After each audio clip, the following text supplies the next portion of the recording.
أمد اليدين أقبل كفيكما الحانيين، فقد كنتما لي فؤادا رحيما وهناء كما الوالدين.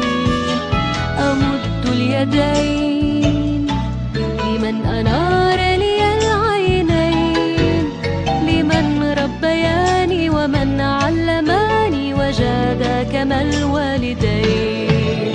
أمد اليدين لعلي أوفيهما بعض حبي، أمد اليدين